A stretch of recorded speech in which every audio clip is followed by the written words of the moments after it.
لیکن ایک بنیادی سوال میں مہر بھی اس وقت کروں کہ اے پی ایس کا ایک بہت دردناک واقعہ ہوا تھا، اور وہ واقعہ میں سمجھتا ہوں کہ پاکستان کی تاریخ کیا کہ دنیا کی تاریخ میں ایسا بے دردی سے بچوں کو قتل کرنا، ایسے بہیمانہ طریقے سے قتل کرنا، اور اس اے پی ایس کے واقعے کے بعد سب حکومتیں بیٹھی، مسلم لیگ کی حکومت تھی وہ بیٹھی، پی ٹی آئی کی حکومت صوبے میں تھی وہ بیٹھی، سب پولیٹیکل پارٹیز بیٹھے، تمام مائنڈ سیٹ بیٹھے، علماء حضرات بیٹھے، نیشنلسٹ پارٹیز بیٹھی، اور دفاعی ادارہ بھی آ کے بیٹھ کے سب نے قوم کے لیے ایک فیصلہ کیا اور 20 نکاتی نیشنل ایکشن پلان دیا۔ اس 20 نکاتی نیشنل ایکشن پلان پہ بھی آج تک عمل نہیں ہو رہا۔ اس میں میرے خیال میں سہولت کاروں کے خلاف جو کارروائی ہے وہ ہونی چاہیے، ہمیں سنجیدگی دکھنی چاہیے۔ اس ریاست میں سنجیدہ لوگ نہیں ہیں، ان کے فیصلے سنجیدہ نہیں ہیں۔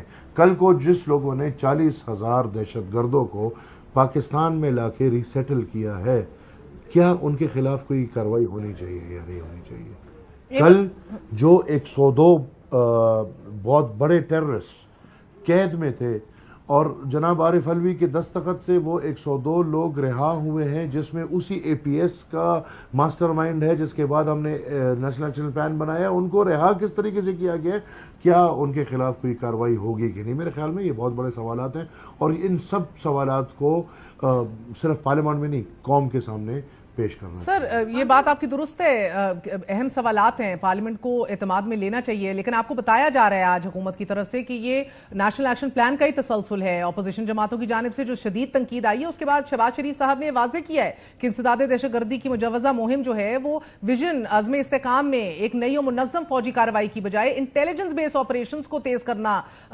ہوگا، اور اس بڑے پیمانے پر فوجی کارروائی نہیں ہوگی، نہ ہی اس میں کوئی مقامی آبادی جس کو آپ کولیٹرل ڈیمیج کہہ رہے ہیں یا نقل مکانی ہوگی۔ مگر ہفتے کے اعلان میں انہوں نے بہرحال جو اناؤنس ہوا تھا وہ واقعی کچھ اور لگ رہا تھا، آج کے موقف میں اب لگ رہا ہے کہ ذرا اس کو واٹر ڈاؤن کیا ہے، تضاد دکھ رہا ہے آپ کو؟ بہت بڑا تضاد ہے جی، اور میں جس طرح میں نے پہلے آپ کو کہا کہ وزیر اعظم صاحب میرے بزرگ ہیں، بہت عزت دار ہیں، میں ان کی ذات پہ بات نہیں کروں گا، لیکن پاکستان میں یہ جو عہدہ ہے وہ عہدہ آپ کو پتہ ہے کہ اس کی کیا اہمیت ہے اور کتنی نہیں ہے۔ یہ حکومت نام کی حکومت ہوتی ہے، یہ حاکم نہیں ہوتے، یہ آلریڈی ڈکٹیشن لینے والے لوگ ہوتے ہیں۔ تو ڈکٹیشن لینے والے لوگ ہمیں کیا وضاحت دیں گے؟ ہمیں میرے خیال میں دفاعی ادارے کا جو چیف ہے وہ، اور انٹیلیجنس ادارے کا جو چیف ہے وہ دونوں آ کے باقاعدہ پارلیمنٹس اور جتنے بھی سٹیک ہولڈرز ہیں ان کو آ کے باقاعدہ لوپ میں لیں، اور لوپ میں لیں گے تو پھر ہم ساتھ چلنے کو، پھر شاید فیصلوں میں اگر ہماری آئیڈیاز آئیں گے اس میں ہمیں لوپ میں لیا جائے گا تو پھر بھی ہم چلنے کو تیار ہے۔ اس طرح تو کوئی پتہ نہیں کہ کیا کرنا ہے کیا نہیں کرنا۔ اور کل آپریشن کا آغاز جو ہوا ہے، سر میں آن ریکارڈ یہ کہنا چاہتا ہوں، قطع کلامی معاف، ایک اور سر، یہ جو آپ کے ریزرویشنز ہیں، آپ کہہ رہے ہیں کہ آپ اس کو you will be willing to revisit, اور شاید آپ کو اعتماد میں لیا جائے تو آپ مان جائیں، لیکن ان ریزرویشنز کو خواجہ آصف صاحب وزیر دفاع سیاسی کہہ رہے ہیں، پولیٹیکل نوعیت کے کہہ رہے ہیں، that you're catering to your vote bank۔ خواجہ آصف میرے بڑے قریبی ہیں، اور میرے والد صاحب، آپ کو پتہ ہے میرے والد صاحب اور خواجہ صاحب کا بہت قریبی تعلق ہے، لیکن نظریاتی طور پہ obviously وہ مسلم لیگ میں ہے اور ہم عوامی نیشنل پارٹی میں ہیں۔ خواجہ آصف انکل وہی ہیں جنہوں نے افغانستان کی جب رجیم چینج طالبان نے کیا تھا تو ان کا بیان آن ریکارڈ پڑا ہے کہ زنجیریں جو غلامی کی ہیں وہ ٹوٹ گئی ہیں، اور اس طرح تو میرے خیال میں وہ مائنڈ سیٹ ہے۔ آج وہ پاکستان میں اگر بات کر رہے ہیں، ہمیں کہہ رہے ہیں کہ ہم سیاسی بات کر رہے ہیں، ہم سیاسی بات نہیں کر رہے، ہم صرف ایز اے سٹیک ہولڈر چاہتے ہیں کہ پختونوں کے فیصلے پختون کریں۔ اگر ہم پختون بیٹھ کے پنجاب کے فیصلے کریں گے تو پھر لوگوں کو بہت تکلیف ہوگی، لہٰذا اس کو اس تعصب میں نہ لیا جائے کہ ہم سیاسی نہیں، ہم جانوں کے نذرانے دیے ہیں، دے رہے ہیں، اور ہمیں پتہ ہے کہ مزید بھی جب ملک کی بات آئے گی، زمین کی بات آئے گی تو ہم ہی قربانی دیں گے۔ تو یہ سیاست سے بڑھ کے ہمارے لیے بات ہے۔ سر آج وزیر دفاع نے بہرحال یہ اسپیسیفکس دیے ہیں کہ یہ کارروائی جو ہے یہ بلوچستان اور خیبر پختونخوا میں ہی ہوگی۔ obviously پنجاب میں ٹریننگ سینٹرز ہیں، پنجابی طالب کدھر ہے، پھر تو ہم کھل کے بڑھ کے بولیں گے۔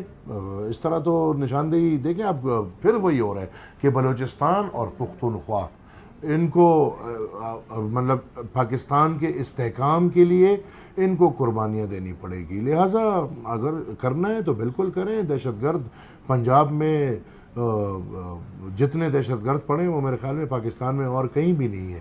پنجابی طالب کو پہلے ٹارگٹ کرے, گڈ اور بیڈ کا تعصب ختم کر کے سب کے خلاف کارروائی کریں, لوپ میں لیں, ارادے ٹھیک کریں, نیتیں ٹھیک کریں. ہم کوئی دہشت گردوں کے حامی نہیں ہیں, ہم کوئی ٹیررسٹ کے ساتھ, ہم تو امن والے لوگ ہیں اور ہم نے تو ساری زندگی قربانیاں دی ہیں امن کی خاطر. تو ہم تو چاہتے ہیں کہ پاکستان سر یہی باتیں جب تحریک انصاف کرتی ہے تو پھر آپ اس کو ڈرامہ کیوں قرار دیتے ہیں؟ میں عوامی نیشنل پارٹی کا مرکزی صدر ہوں. میں جو بات کروں گا وہ میری پوری پارٹی کرے گی, وہ جہاں بھی ہو, جس پلیٹ فارم پہ بھی ہو. تحریک انصاف کا ڈرامہ یہ ہے کہ ان کا وزیر اعلیٰ جا کے بیٹھ کے ادھر مانتا ہے اور پھر انہی کی پارٹی نیشنل اسمبلی میں اور سینٹ میں اس پہ پوائنٹ سکورنگ حقیقت میں وہی کر رہے ہیں. اور یہ ڈرامہ بازی میرے خیال میں نہیں چلنی چاہیے. آپ کو پتہ ہے کہ پاکستان تحریک انصاف نظریاتی طور پہ تحریک طالبان پاکستان کے حامی ہیں. 2013 میں پی ٹی آئی کو حکومت دی, وہ بالکل تحریک طالبان پاکستان نے دی. ابھی کی جو حکومت پختونخوا میں پی ٹی آئی کو ملی ہے, یہ میں یقین سے کہتا ہوں, میرے پاس شواہد ہے کہ وہ بھی تحریک طالبان پاکستان نے دی ہے. پی ٹی آئی تو وہ پارٹی ہے جب حکومت میں تھی تو باقاعدہ پی ٹی آئی کے لیے, ٹی ٹی پی کے لیے دفاتروں کے ڈیمانڈ کر رہے تھے. پی ٹی آئی وہ پارٹی ہے جنہوں نے کہا کہ ان کو ہم مین سٹریم کریں گے. پی ٹی آئی وہ پارٹی ہے جنہوں نے دہشت گردانہ تنظیموں کو باقاعدہ فنڈز دیے ہیں. پی ٹی آئی وہ پارٹی ہے جن کی حکومتوں میں طالبانوں کو بتوں کے نام پہ چندے دیے گئے ہیں. آج وہ کیسے یہ ڈرامے کر رہے ہیں؟